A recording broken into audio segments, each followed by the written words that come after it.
عمر بن عبدالعزیز 3 بر اعظم پر حکومت کی. عمر بن عبدالعزیز، بنو امیہ، مروان 9 مہینے حکومت کی. اس کا بیٹا عبد الملک بن مروان 21 برس حکومت کی. اس کا بیٹا ولید 10 سال حکومت کی. اس کا بیٹا سلیمان 2.5 سال حکومت کی. اسی تخت پر بیٹھے عمر بن عبدالعزیز. پہلے چاروں نے اللہ کے شریعت کو قربان کیا حکومت کے لیے. عمر بن عبدالعزیز نے اپنے آپ کو قربان کیا اللہ کے لیے. حکومت کو پاؤں کے تلے رکھا اور اللہ کی رضا کو سامنے رکھا. کیسی سلطنت کی؟ جب گورنر تھے تو 60 اونٹوں پہ سامان چلتا تھا. جب امیر المومنین بنے تو بچے کہنے لگے ماں سے، بچے بچیاں 12 تھے، ماں سے کہنے لگے کہ عید کا موقع آ رہا ہے، ابا سے کہو ہمیں نئے کپڑے تو لے کر دیں. ان کی ماں کا نام ہے فاطمہ، بچوں کی ماں کا نام فاطمہ بنت عبد الملک. یہ دنیاوی سٹیٹس میں سب سے بڑی خاتون گزری ہے. آج تک اس کے لیول کی کوئی عورت نہیں آئی. دادا بادشاہ، باپ بادشاہ، 4 بھائی بادشاہ، 6 خامند بادشاہ، 7 نسبتوں سے یہ عورت شہزادی رہی ہے. حضرت عمر گھر آئے، بیگم نے کہا بچے کپڑے مانگ رہے ہیں. حضرت عمر کہنے لگے میرے پاس تو پیسے نہیں ہیں، تنخواہ میں تو مشکل سے روٹی پوری ہوتی ہے، کہاں سے لے کر دوں؟ تو تھوڑی دیر خاموش رہیں. بیگم پھر کہنے لگی آپ ایسا کریں، اگلے مہینے کی سیلری ایڈوانس لے لیں، اس سے میں کپڑے لے لیتی ہوں اور روٹی کا خرچہ میں مزدوری کر کے گھر بیٹھے مزدوری کر کے چلا لوں گی. آپ 1 مہینے کی تنخواہ ایڈوانس لے لیں. حضرت عمر بن عبدالعزیز واحد خلیفہ ہیں جن کے دور میں 3 بر اعظم میں زکوٰۃ لینے والا باقی نہیں بچا تھا. یہاں لاہور بھی ان کی حکومت کے نیچے تھا، جنوبی اسپین فرانس ان کے حکومت کے نیچے تھا، کاشغر تک ان کے حکومت کے نیچے تھا، استنبول کے دروازوں تک ان کی حکومت تھی. 3 بر اعظم میں ایک آدمی زکوٰۃ لینے والا نہ بچا.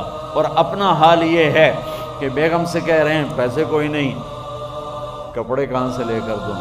اور بیگم طریقہ بتا رہی ہے کہ آپ اگلے مہینے کی تنخواہ ایڈوانس لے لیں، اس سے میں کپڑے لے لوں گی اور چولہے کا خرچہ، روٹی کا خرچہ میں گھر بیٹھ کے مزدوری کر کے کما لوں گی. تو حضرت عمر کہنے لگے ہاں یہ ٹھیک ہے. باہر آئے وزیر خزانہ مزاحم، انہیں بلایا کہ بھائی ہمیں اگلے مہینے کی تنخواہ ایڈوانس چاہیے.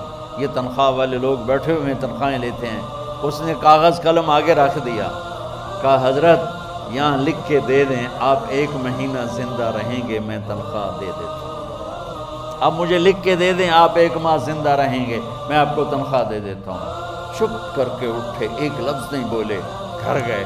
حضرت اپنی بیگم فاطمہ سے کہا بیگم بچوں سے کہہ دو کہ باپ کے پاس کپڑے لے کر دینے کی سخت نہیں ہے. اور خزانے ایسے بھرے پڑے تھے کہ زکوٰۃ لینے والا کوئی نہیں تھا. عید کی نماز ہوئی، نماز کے بعد جب ساری فیملی ملنے آئی اور بچے بھی ملنے آئے تو ان کو دیکھ کر ان کی آنکھوں میں آنسو آ گئے. کہنے لگے بچوں آج تمہیں دکھ تو ہوگا اپنے باپ پر کہ ایک جوڑا کپڑا بھی لے کر نہ دیا عید کا. تو ان کے ایک بیٹے نے کہا ابا جان آج ہم بڑے خوش ہیں، ہمارا سر اونچا ہے کہ ہمارے باپ نے مسلمانوں کے مال پہ ڈاکہ نہیں ڈالا، ہمیں قربانی کا بکرا بنایا لیکن مسلمانوں کے مال میں خیانت نہیں کی. یہ ان کا طرز حکومت تھا، اس طرح انہوں نے حکومت کی.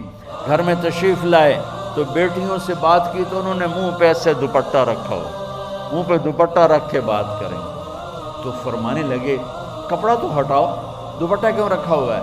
تو گھر کی خادمہ زور زور سے رونے لگی، کہنے لگی امیر المومنین آج آپ کی بیٹیوں نے کچا پیاز توڑ کے روٹی کھائی ہے تو وہ اس کی بو ہے منہ میں، آپ کو بو سے نفرت ہے اس لیے منہ پہ کپڑا رکھ لیا ہے. تو حضرت عمر اتنا روئے کہ ان کی داڑھی تر ہو گئی. کہنے لگے آخر میں جب تھوڑا آسرے میں آئے کہ میری بیٹیوں تمہارا باپ تمہیں بڑے اچھے کھانے کھلا سکتا ہے لیکن میں جہنم کو برداشت نہیں کر سکتا، میں جہنم کی آگ برداشت نہیں کر سکتا. اب مرنے کا وقت آ گیا. جب وہ گورنر تھے تو 60 اونٹوں پہ ان کا سامان چلتا تھا، اور جب وہ امیر المومنین بنے تو عیادت کے لیے لوگ آ رہے تھے تو صالح عیادت کے لیے آئے، فاطمہ کے بھائی، کپڑے دیکھے امیر المومنین کے تو بہن کو ایک طرف کر کے فرمایا، بڑے نیک سرداروں میں سے تھے یہ مسلمہ بن عبد الملک، کہنے لگے امیر المومنین کے کپڑے تبدیل کروا دو، لوگ پوچھنے آ رہے ہیں تو میلے کپڑے اچھا نہیں لگتا، کہا جی بھائی کرواتی ہوں۔ اگلے دن جب وہ حال پوچھنے آئے تو پھر وہی کپڑے تھے، تو انہوں نے ان کو الگ جا کر کہا بہن میں نے تمہیں کہا تھا کپڑے بدلوا دیتی، کیوں نہیں بدلوائے؟ تو وہ رونے لگیں، کہنے لگی کہاں سے بدلواؤں، جوڑا ہی ایک ہے، جوڑا ہی ایک، کہاں سے بدلواؤں؟ اور حکومت کتنی تھی؟ 3 بر اعظم کی، 3 بر اعظم کی حکومت۔ ہمارا تو پٹواری امان کا نہیں ہے، وہ 3 بر اعظم کی سلطنت لے کر ایک جوڑے میں اللہ سے ملنے جا رہا ہے۔ ان کو زہر دیا گیا، جب ان کی موت کا وقت قریب آیا تو انہوں نے رجا بن حیوہ کو بلایا، سننے والی بات ہے بچوں، ان سے فرمانے لگے سنو میں نے 3 بادشاہوں کو قبر میں اتارا، اب بچیاں تو قبرستان جاتی نہیں، ہم تو اپنے ہاتھوں سے قبر میں اتارتے ہیں اور اوپر مٹی ڈالتے ہیں اور اوپر اینٹیں ڈالتے ہیں اور پھر منو مٹی میں دبا کے واپس آتے ہیں، یہ منظر آپ بچیوں کے تو دیکھنے کا بھی نہیں ہے۔ وہ کہنے لگے میں نے 3 بادشاہوں کو مٹی میں ڈالا، لیکن ان کے کفن کی گرہ کو جب کھول کے دیکھا تو ان کے چہرے قبلے سے ہٹ چکے تھے اور رنگ ان کے کالے پڑ چکے تھے۔ ولید بن عبد الملک، سلیمان بن عبد الملک، عبد الملک بن مروان، عبد الملک باپ، ولید بیٹا، سلیمان بیٹا، یہ تینوں کا ان کے چہرے کالے ہو گئے تھے اور ان کا قبلے سے منہ پھر گیا تھا۔ اب میں مرنے لگا ہوں، مجھے پہلے ضرور چیک کرنا کہ میرا اللہ میرے ساتھ کیا کرتا ہے۔ پہلے تینوں کی ظلم کی حکومت تھی، ان کے چہرے قبلے سے کیوں ہٹ گئے؟ آپ کو عجب بات بتاؤں، ولید بن عبد الملک روزانہ تہجد میں کھڑے ہو کے 10 سپارے پڑھتا تھا، 10 سپاروں کی تلاوت تہجد میں کرتا تھا کھڑے ہو کے، اور قبلے سے چہرہ ہٹ گیا۔ سلیمان بن عبد الملک تہجد گزار، چہرہ قبلے سے ہٹ گیا، ظلم کیا، ظلم کیا، ظلم کیا، خون کو پانی بنا دیا، حکومت پر شریعت کو قربان کیا، رشتے ناتوں کو قربان کیا۔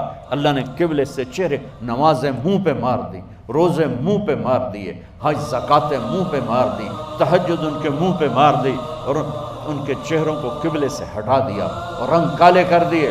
عمر بن عبدالعزیز نے اسی سلطنت کو عدل سے بھر دیا، اسی سلطنت کو عدل سے بھر دیا۔ جب ان کا انتقال ہوا،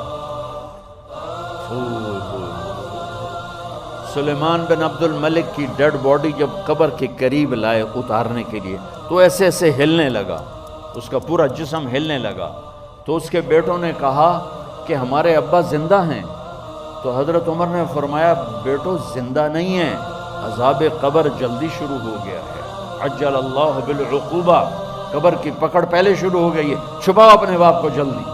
جب عمر بن عبدالعزیز کی ڈیڈ باڈی قبر کے قریب کی گئی اور ان کا بھائی اتارو، بھائی وہ باتیں شروع ہو جاتی ہیں، رومال ڈالو، چادر پکڑو، ادھر سے پکڑو، تو ایک دم ایسے ایک پرچہ ہوا میں اڑتا ہوا سب نے دیکھا، وہ آتے آتے آتے آتے آتے آتے یوں آ کے حضرت عمر کے سینے پر گر گیا، سب دیکھ رہے ہیں۔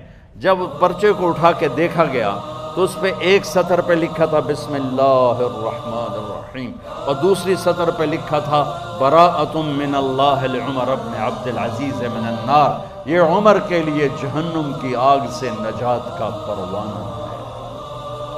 3 بر اعظم کی سلطنت لے کر وہ جنت کا پروانہ لے کر دنیا سے گئے۔